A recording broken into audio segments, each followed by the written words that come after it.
The door beneath London was sealed, but the fracture in Wales had not stopped growing.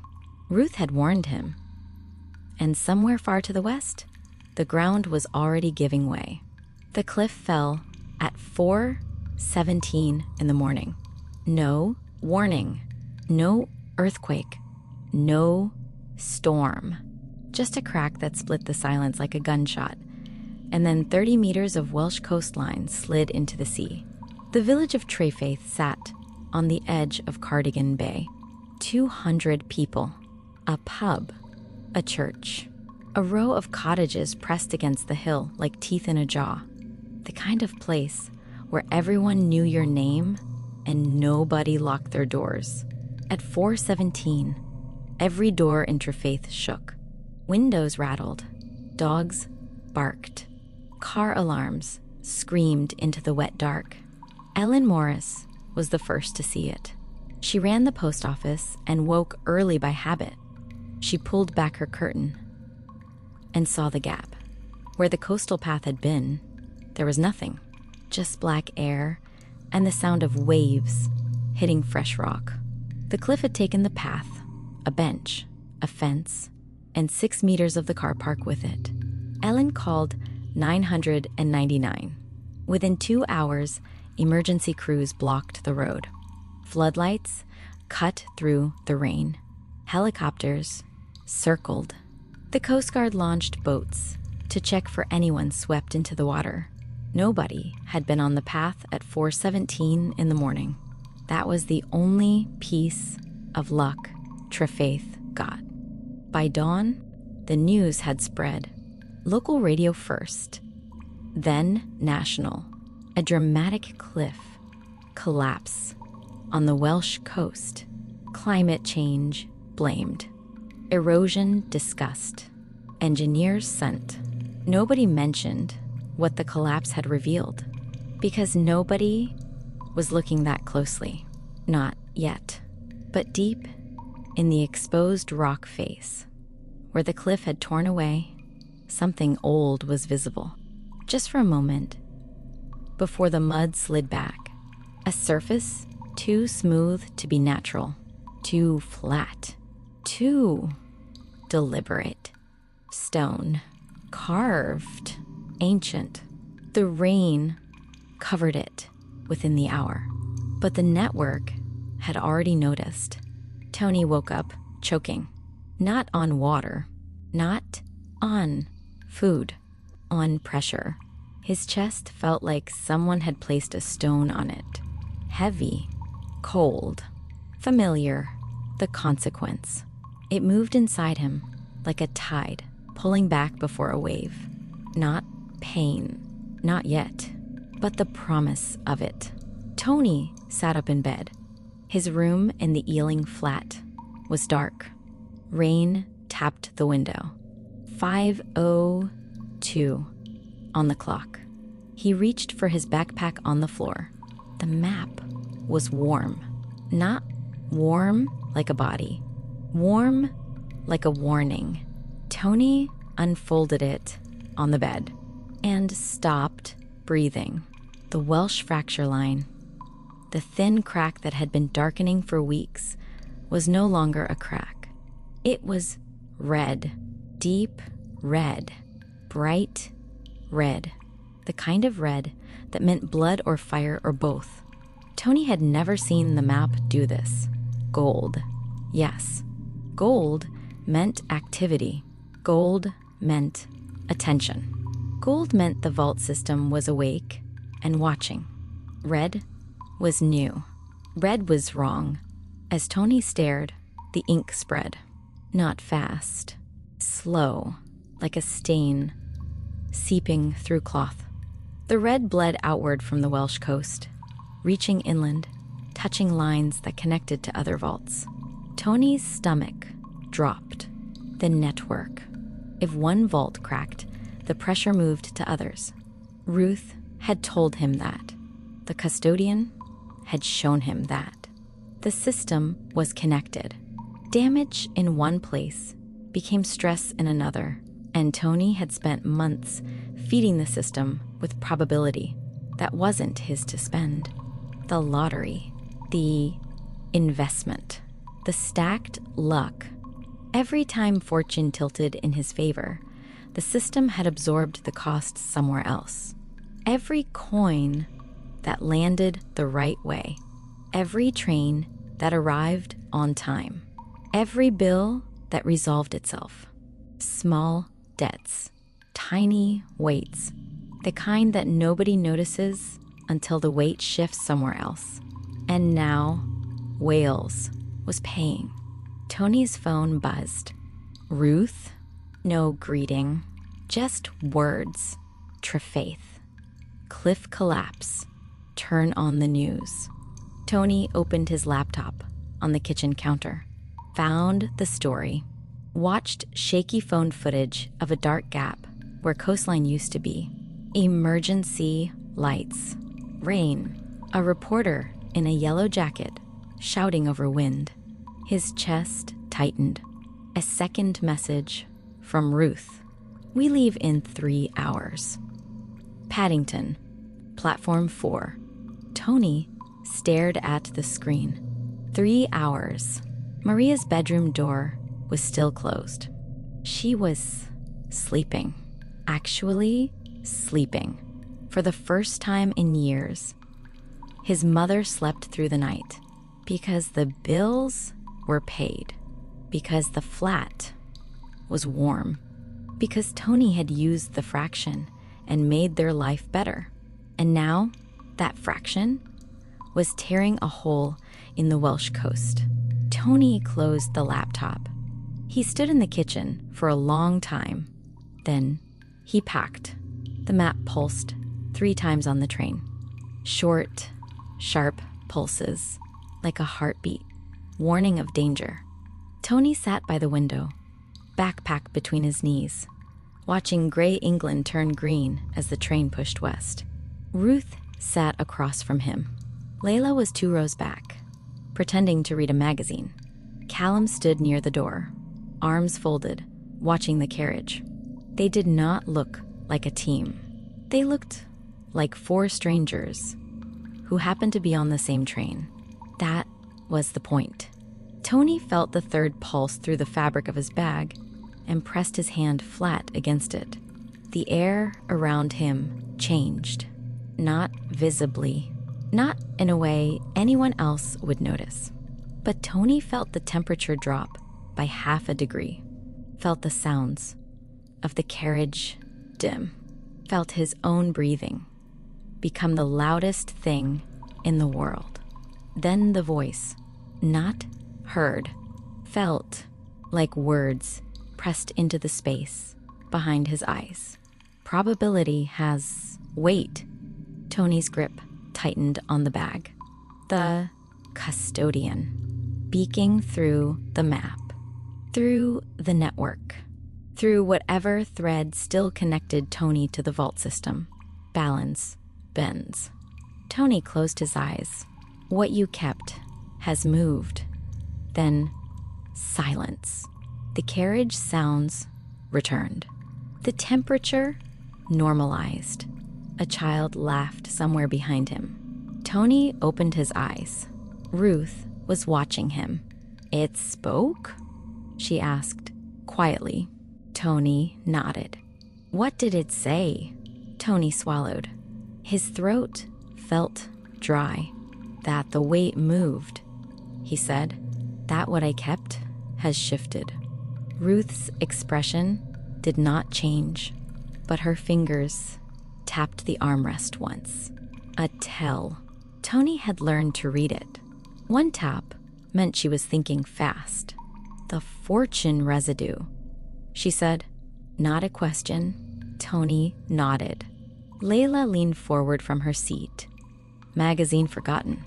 So the cliff collapse isn't erosion, Layla said. No, Tony said. Layla's jaw tightened. It's you. The word hit like a slap. Tony didn't argue because she was right. Every lucky break, every perfectly timed investment, every coin that landed heads when it should have been tails. The system had been absorbing the cost, quietly, patiently, the way water fills, cracks in stone, until the stone breaks. And now the stone had broken. In Wales, on a cliff above a village of 200 people who had done nothing wrong. Tony stared out the window. Green fields blurred past. He thought of Maria sleeping in the warm flat. He thought of the lottery ticket that had cost £2. He thought of the custodian's voice in Scotland, months ago, calm and final.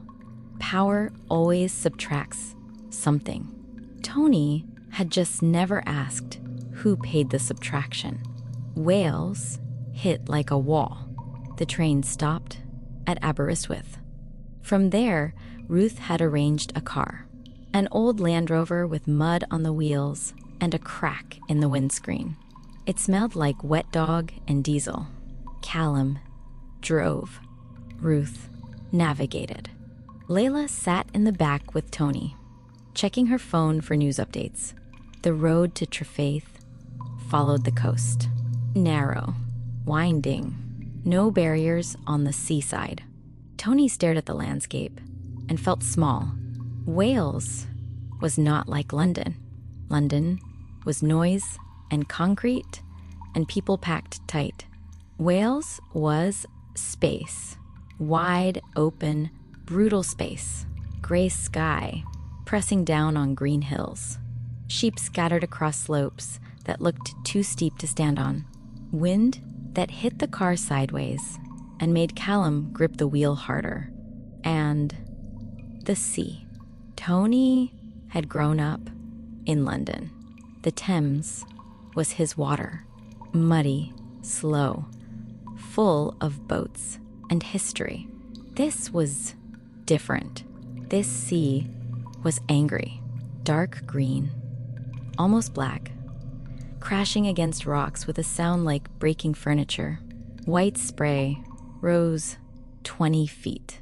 The wind carried salt and cold, and the smell of something ancient. How far? Tony asked. 20 minutes, Callum said. His eyes didn't leave the road. Layla looked up from her phone. Second collapse, she said, voice flat. Everyone went still. When? Ruth asked. 30 minutes ago, further south. A section of the path near the harbor. Ruth's jaw tightened. Anyone hurt? Tony asked. Not yet, Layla said. The words, not yet, hung in the car like smoke. Tony pressed his hand against the backpack. The map was hot now, not warm. Hot, like it was running a fever. The car rounded a bend, and Tony saw it. Trefaith, a cluster of gray stone cottages hunched against the cliff. A church tower. A harbor with a stone wall. Fishing boats, rocking hard in the swell. And the gap. Tony saw it immediately.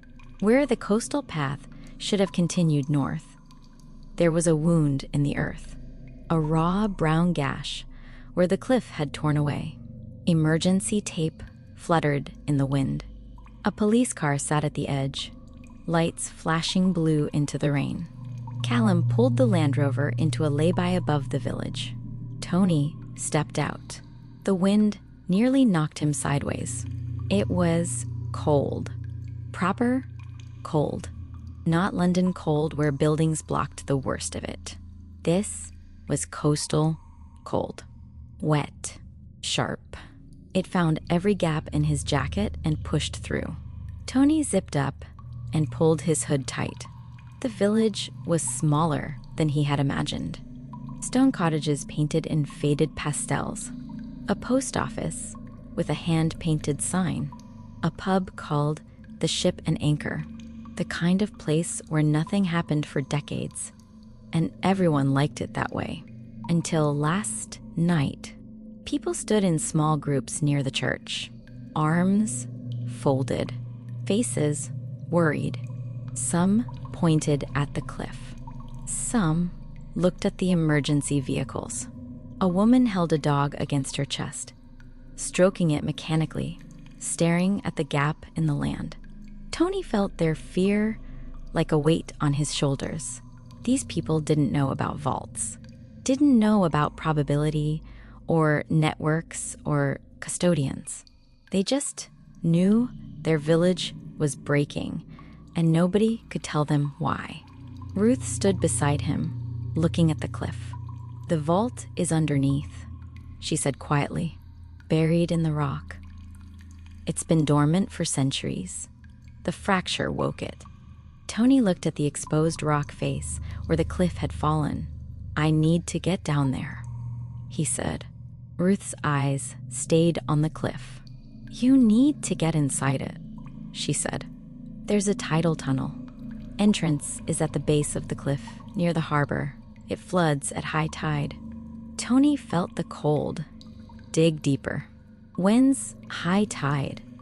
Callum checked his watch. 2 hours and 40 minutes. Tony stared at the cliff.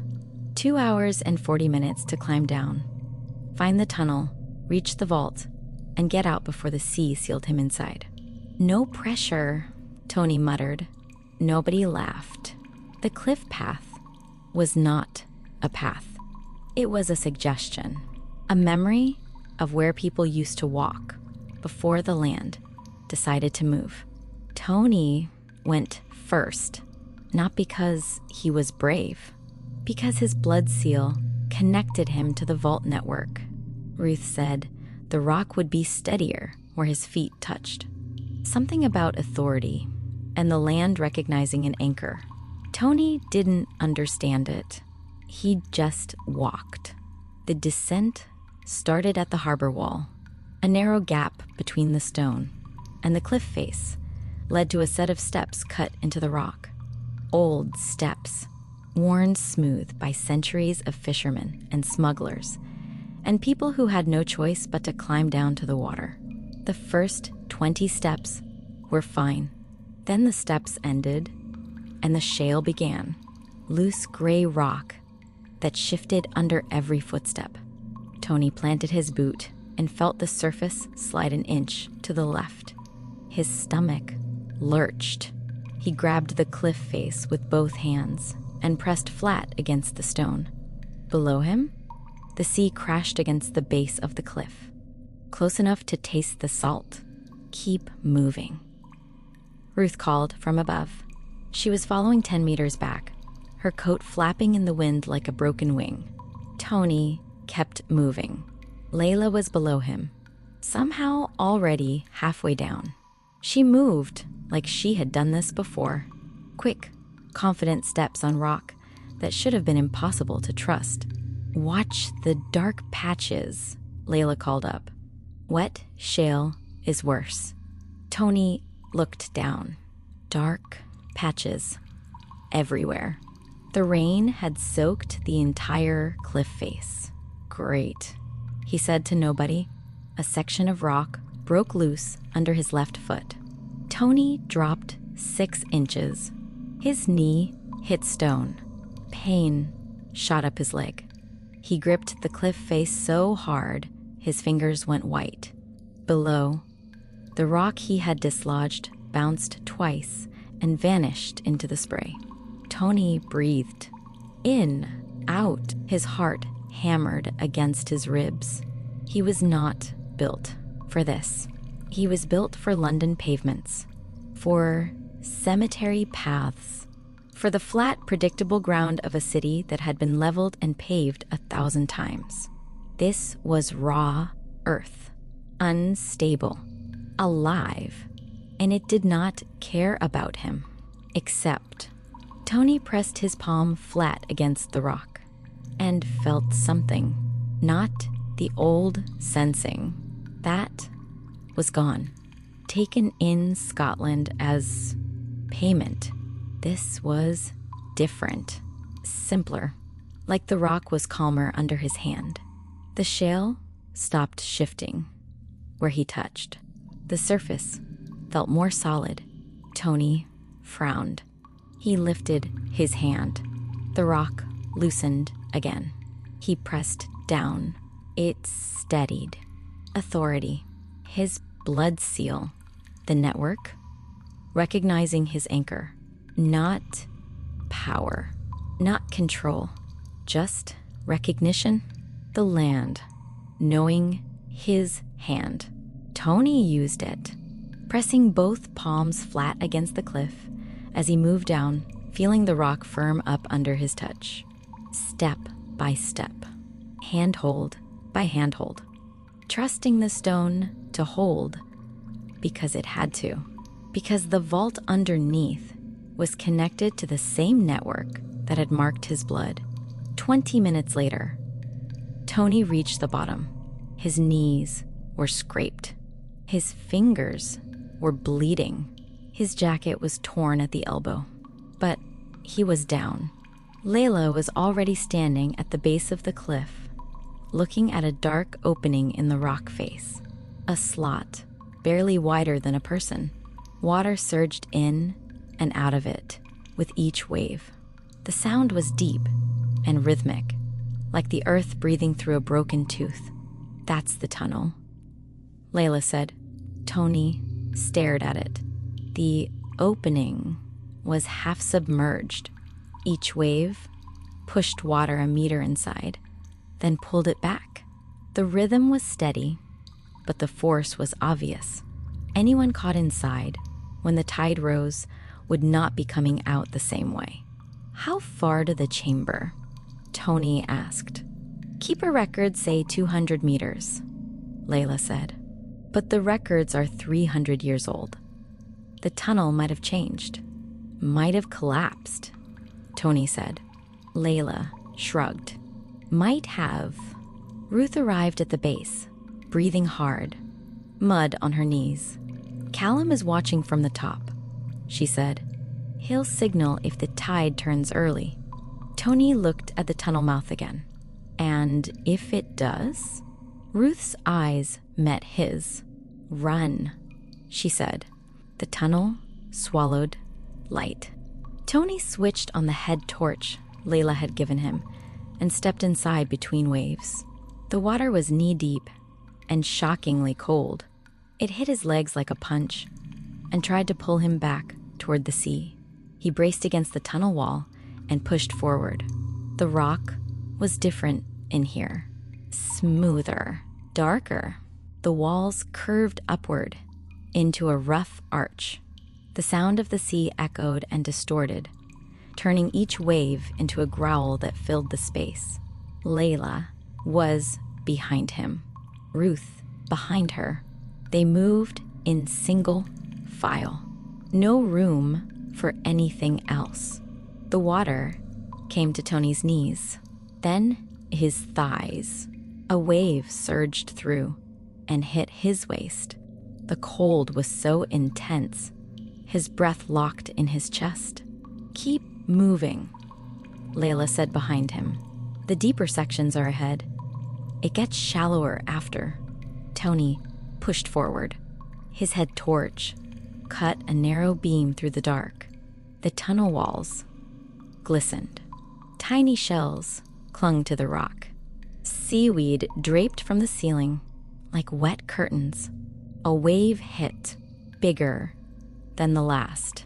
Water rushed to Tony's chest. He gasped and grabbed the wall.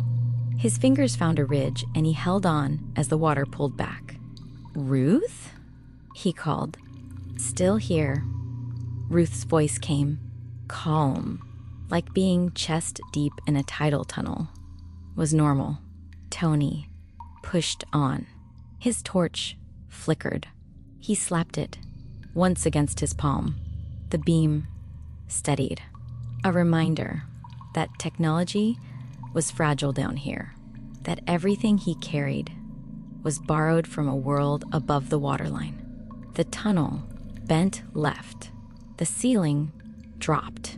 Tony had to duck and walk half-crouched, the water pulling at his legs with every step. Something brushed his ankle. Seaweed. He told himself it was seaweed. Then the tunnel straightened, and the water dropped to knee level again. Tony's relief lasted 3 seconds before the floor dipped, and the water rose to his waist. Rock shifted above him, a grinding sound, low and heavy. Dust fell from the ceiling. Tony froze. That was the cliff adjusting, Layla said. Her voice was tight now, not scared, alert. The collapse destabilized the whole face. It's still moving. Tony looked up. His torch beam found cracks in the ceiling, fresh cracks, the kind that hadn't been there yesterday. We need to move faster, Tony said. They moved faster. The tunnel narrowed. Tony had to turn sideways to fit through a gap where the walls pressed close. The rock scraped his chest and back. Water surged through the gap with each wave, pushing him sideways. Then the tunnel opened, wide, and Tony stopped because the tunnel was not empty. 3 torches clicked on, bright, white, professional. Tony threw up a hand to shield his eyes. Shapes behind the light. 3 people, standing in the wider section of the tunnel, where the water was only ankle deep. They wore wetsuits under waterproof jackets. Climbing gear hung from their belts. One carried a waterproof case strapped across her chest. Organized, equipped, not surprised to see Tony. They had been waiting. One of them stepped forward. A woman, late 20s, dark hair pulled back tight. She held her torch low so it didn't blind anyone. "Antonio Reyes," she said. Not a question. Tony's blood went cold. Layla's hand landed on his shoulder. Firm, steady, a warning. Ruth stepped past Tony. Water sloshed around her boots. She stopped 3 meters from the woman. "Extraction team," Ruth said flatly. "Eleanor's?" The woman didn't deny it. "We're here to assess the destabilization," the woman said. "Same as you." Ruth's voice was a blade. "You're here to extract. Assessment is what you call it when someone's watching." The woman's expression didn't change. Controlled, professional. "The cliff collapsed," the woman said. "A village is at risk. We have equipment that can stabilize the node. We don't need a blood seal to do it." Ruth went very still. Tony watched the exchange, his chest tight. The consequence inside him stirred, cold and alert. These people were not cartoon villains. They were calm, competent. They believed they were doing the right thing. And that made them more dangerous than the cult in London, because they were partially right. A village was at risk, and Tony had caused it. The woman's eyes moved to Tony. "You destabilized the system," she said. Not angry, not accusing, just stating a fact. "The probability imbalance has been building for months. Our analysts tracked the drift. We built a resonance dampener to correct it." She tapped the waterproof case on her colleague's chest. "Controlled frequency pulse," she said. "Applied to the vault node. It flattens the energy curve without requiring a human sacrifice of residue." Tony's jaw tightened. "I know what I did, and I'm here to fix it." The woman blinked. She had expected denial. "You know?" She repeated. "I know," Tony said again. "And your machine won't work." The woman's eyes narrowed. "You don't know that." Ruth's voice cut through, quiet and hard. "Vaults respond to intent, not instruments," Ruth said. "You can't fix a system that judges behavior by pressing a button. The woman looked at Ruth, then at Tony, then at the tunnel ahead. Her face did not change, but a decision moved behind her eyes. "We'll proceed in parallel," she said. "You do it your way. We monitor with ours. If your approach fails, we act." Ruth's jaw tightened. Tony stepped past them because the tide didn't care about politics. They walked deeper into the tunnel, water around their ankles, the map burning through the fabric of Tony's backpack like a coal. Behind him, the extraction team followed, close, professional, recording everything. Layla fell in beside Tony. "They'll interfere," she whispered. "I know," Tony said. "The device.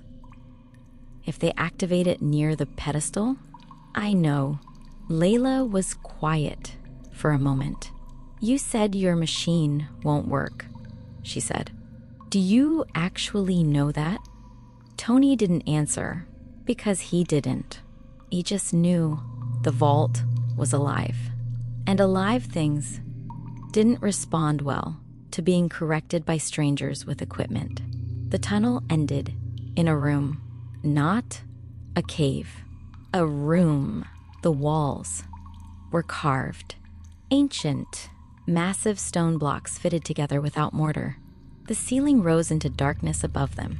The air was cold and still and wet.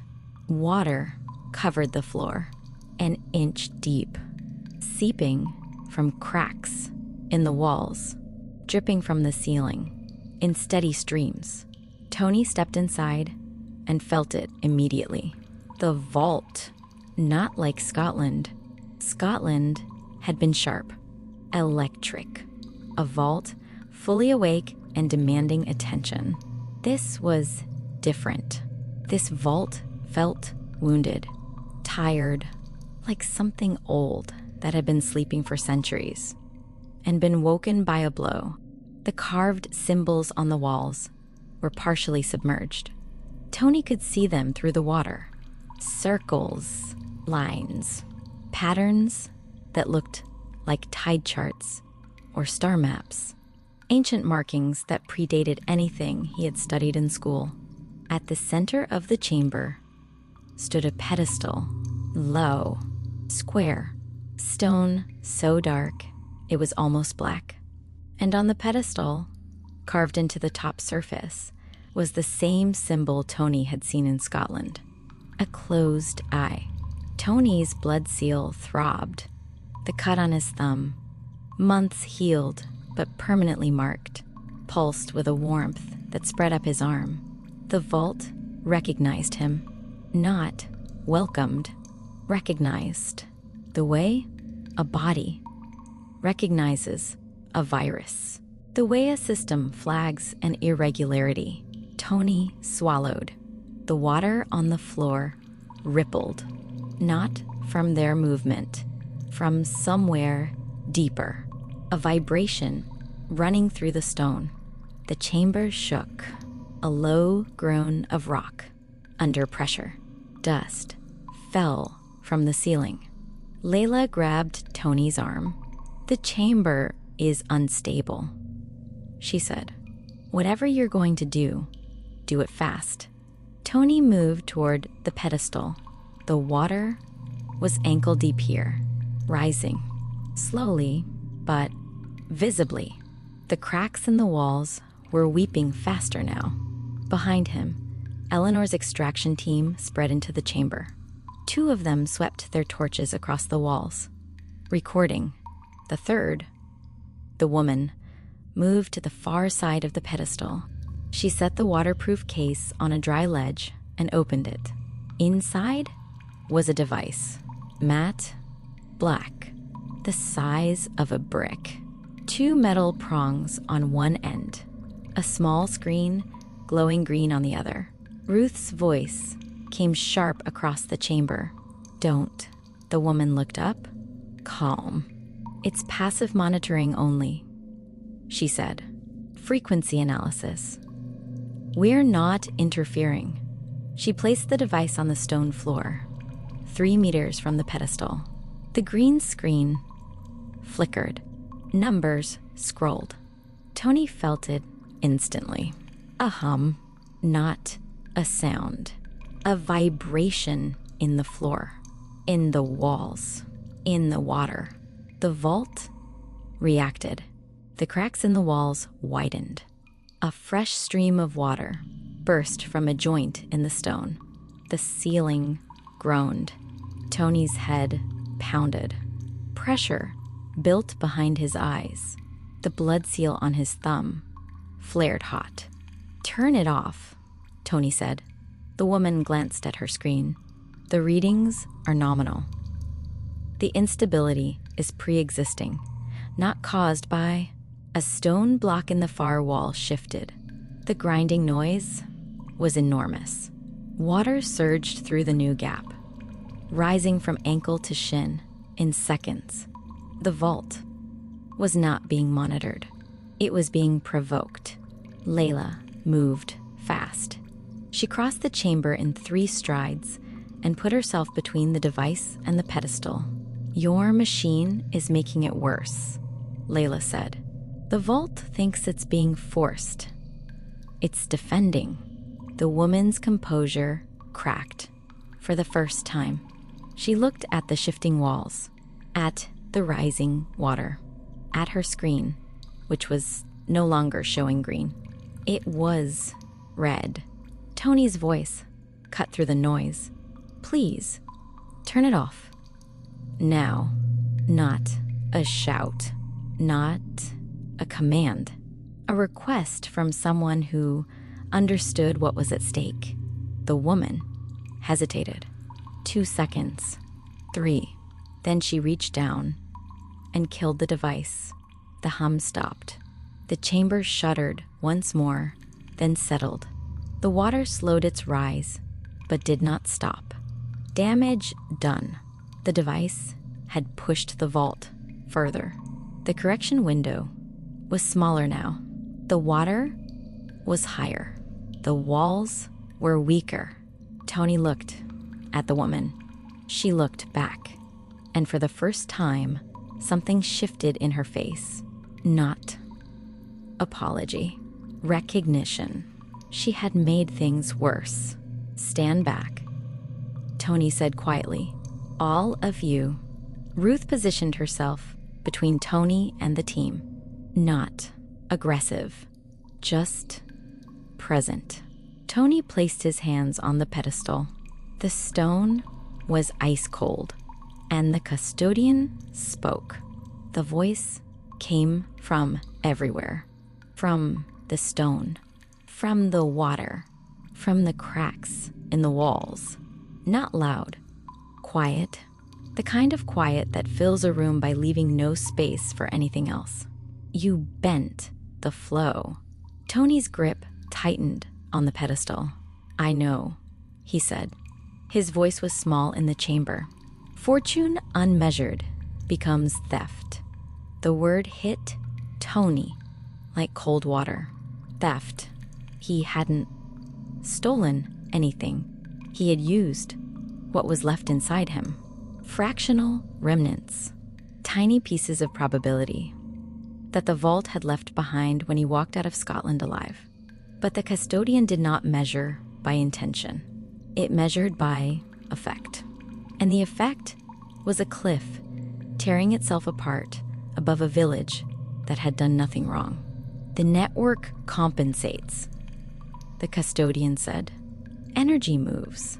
Pressure redistributes. The Welsh node absorbs what London generated." Tony closed his eyes. Every lucky coin flip.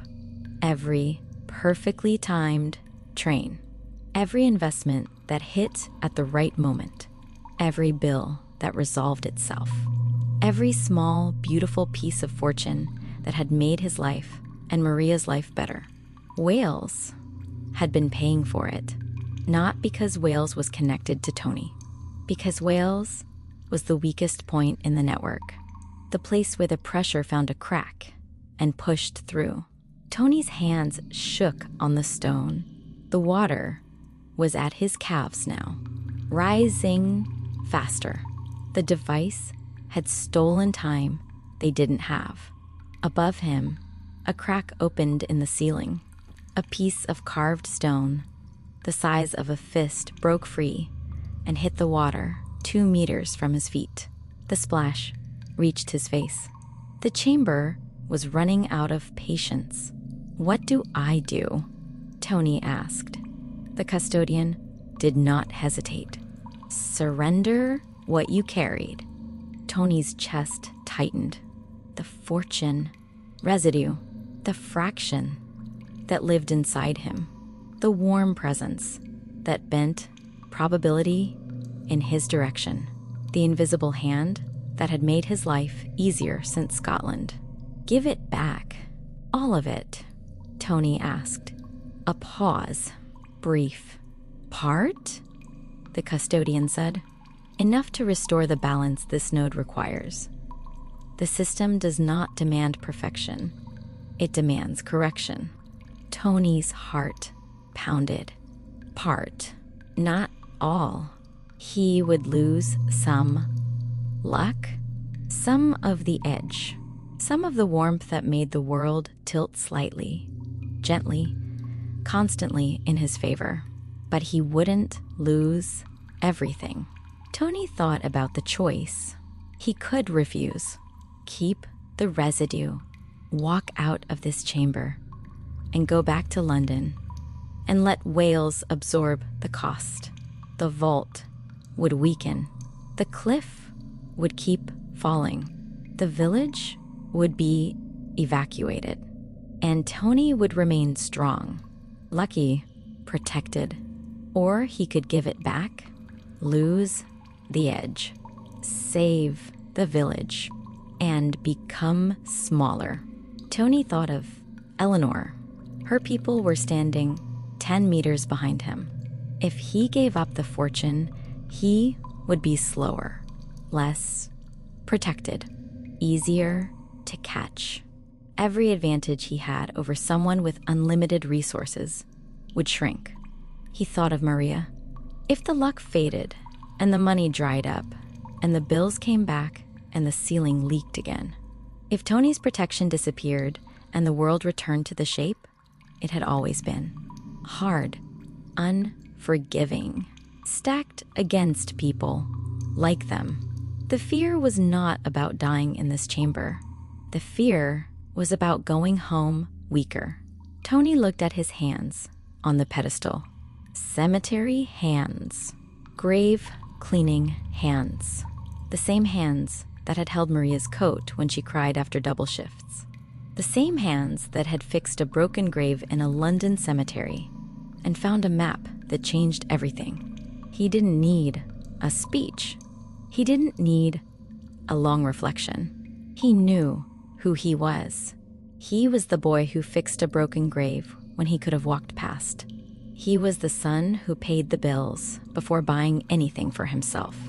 He was the person who asked how to close a vault before asking how to take from it. Tony pressed his palms flat against the stone and said, "Yes."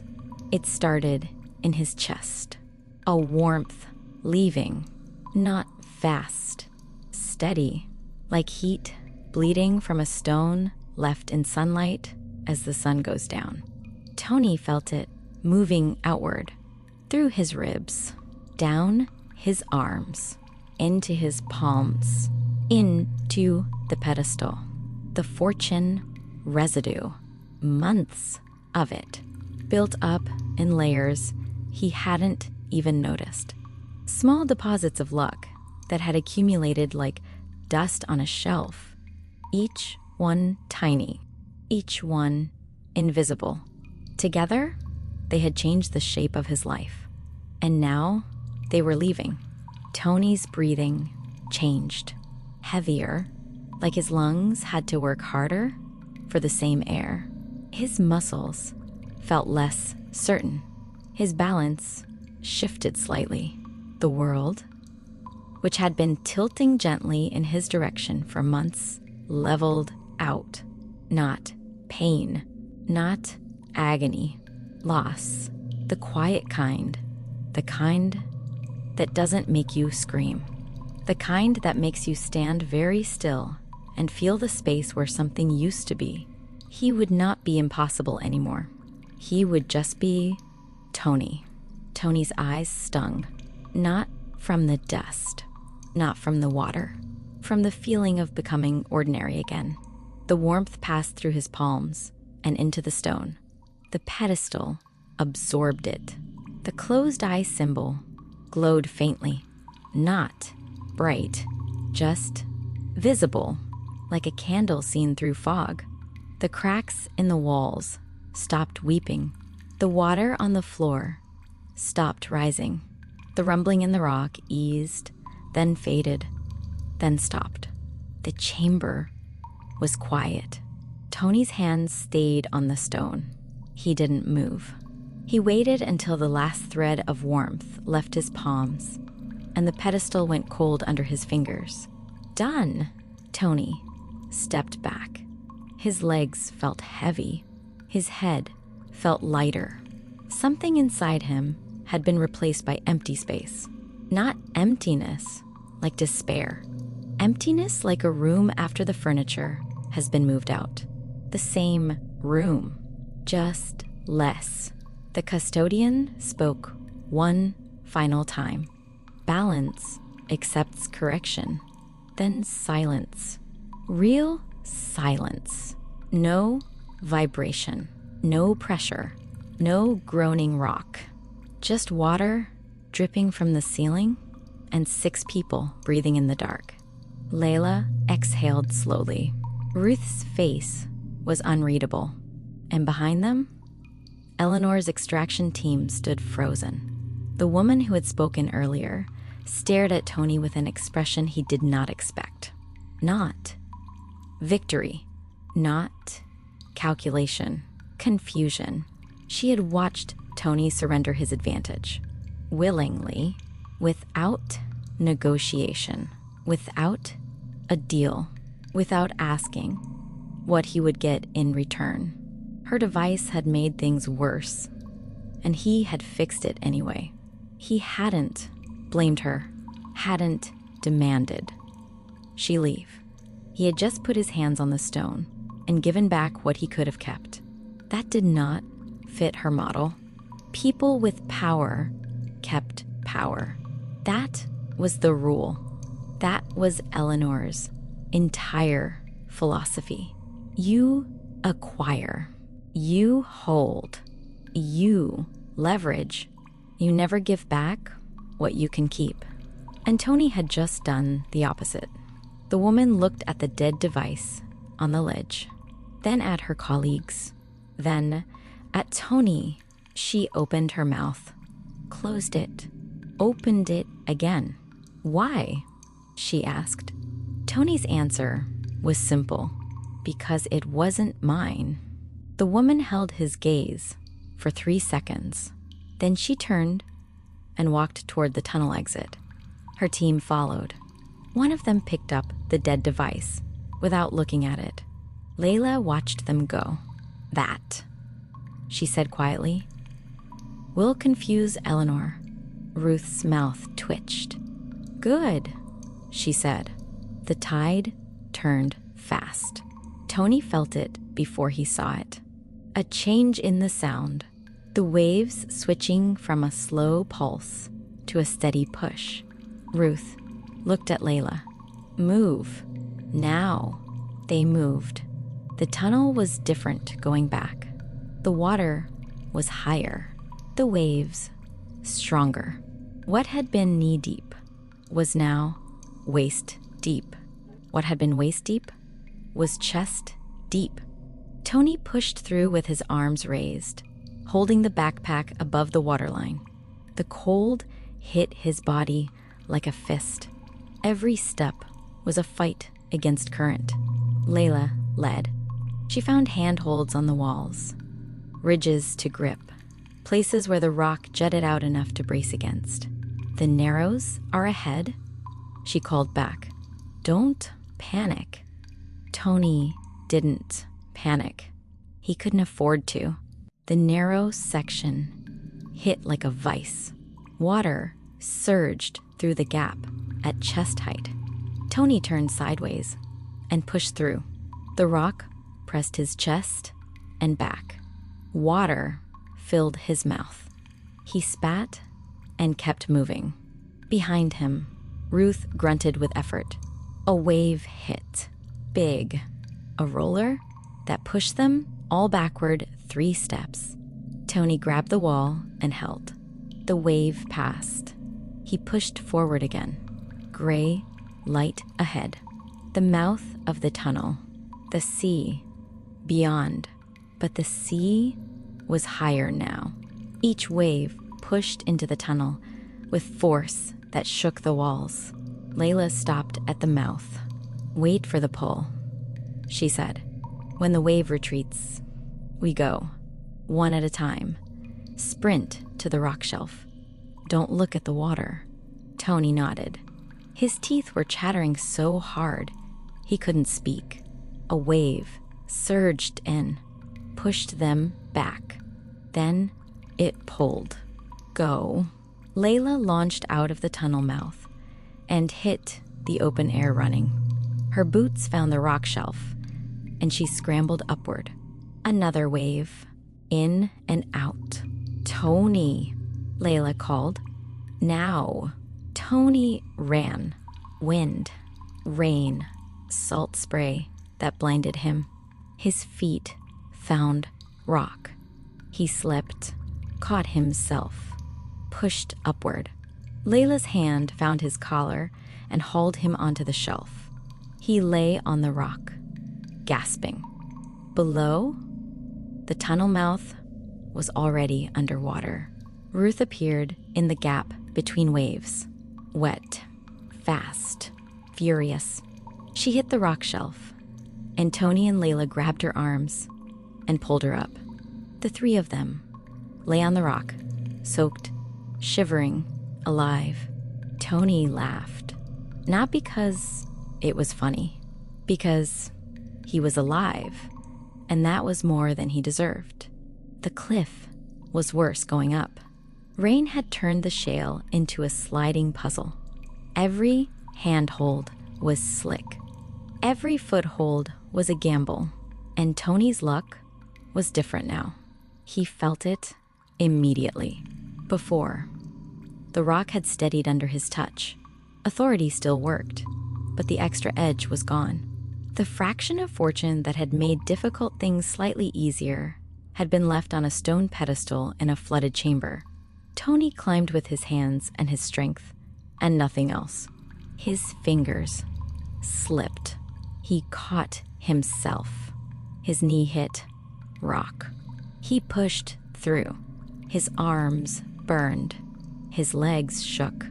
Mud streaked his face and filled his mouth, and he spat it out and kept climbing. Layla was ahead of him. Ruth below. Halfway up, Tony's right hand slipped on wet rock and he dropped. His body swung out over the edge. For 1 second, he hung by his left hand, feet kicking at air, the sea 40 meters below. His fingers screamed. Layla's hand slammed down on his wrist. "I've got you," she said through gritted teeth. Tony found a foothold, pushed up, got both hands back on the rock. He pressed his face against the cold stone and breathed. "Thanks," he managed. "Save it for the top," Layla said. They climbed. The rain got heavier. The wind got stronger. Tony's world narrowed to the next handhold, the next step, the next pull upward. Nothing else existed. Not the vault. Not the map. Not Maria. Not Eleanor. Just rock and rain and the stubborn refusal to fall. Tony's hand found grass. He pulled himself over the edge and collapsed onto flat ground. The sky was gray and huge above him. The rain fell straight into his open eyes. He lay there until Layla appeared beside him. Then Ruth, and then Callum was running toward them with blankets from the car. Tony sat up. His whole body shook. From cold, from effort, from the quiet emptiness inside his chest where Fortune used to live. But the cliff was still. No rumbling, no cracking, no groan of stressed rock. The ground beneath Trefaith was stable. Tony wrapped the blanket around his shoulders and looked at the village below. Cottages, church, tower, fishing boats. 200 people who would sleep in their own beds tonight. That was worth it.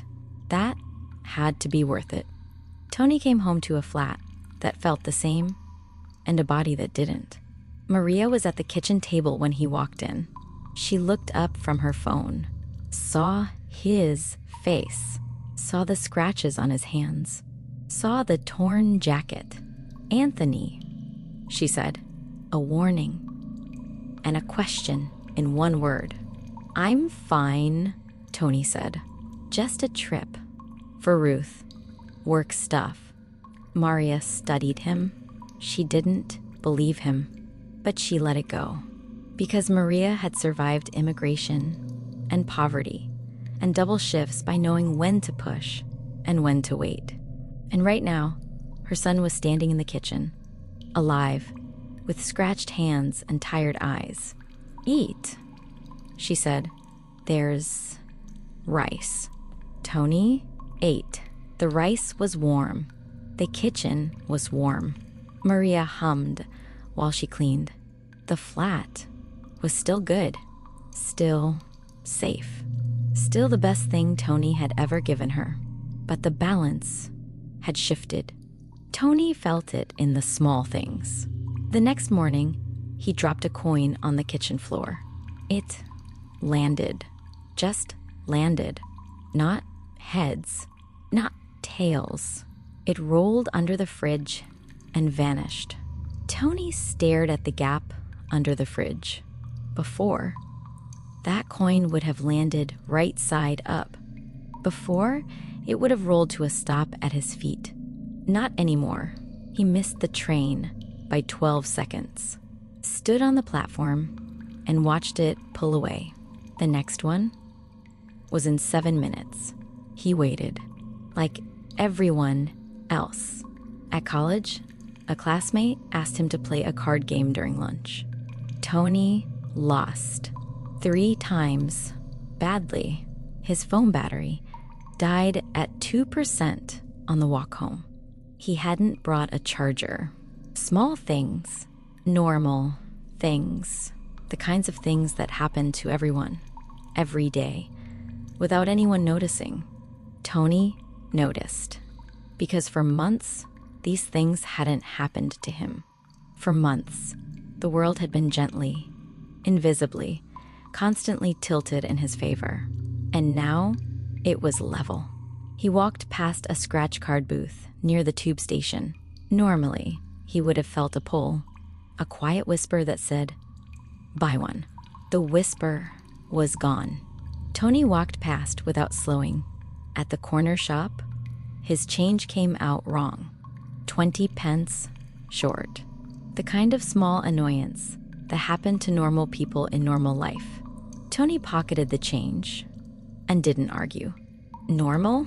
This was what normal felt like. He had forgotten.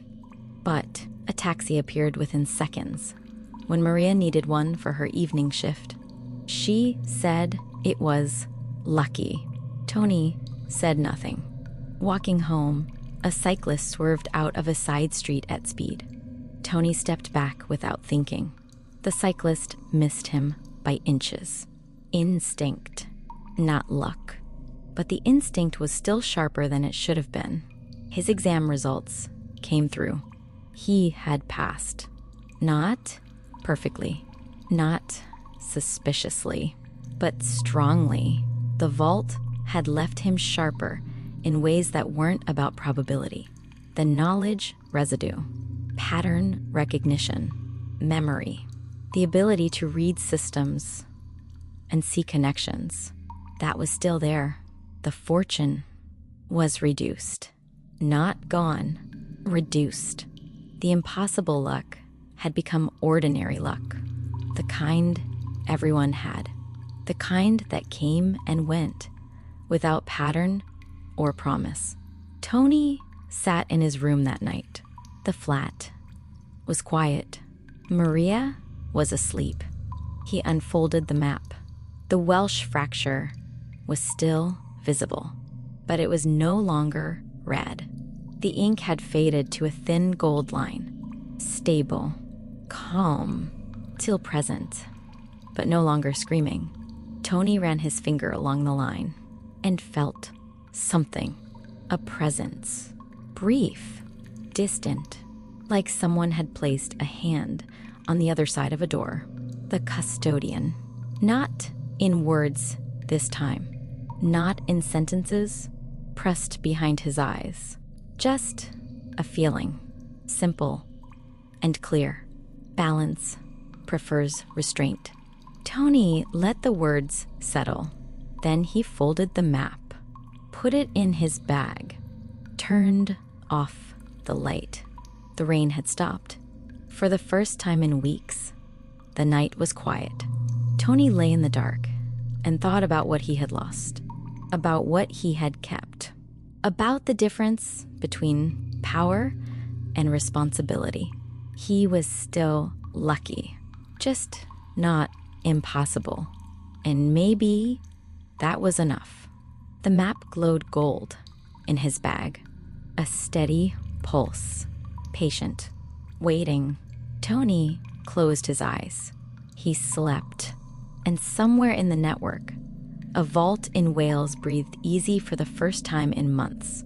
In a glass-walled office in the city of London, Eleanor sat at a desk and watched a video. Footage from the extraction team. Grainy, dark, shaky. From the underground chamber, Tony Reyes, palms on a pedestal, giving back what he could have kept. Eleanor watched it 3 times. The first time, she watched the transfer, the glow in the stone, the water stopping. The second time, she watched her team, the device failure, the frequency pulse that had made the vault react. She noted the woman's face when Tony asked her to turn it off.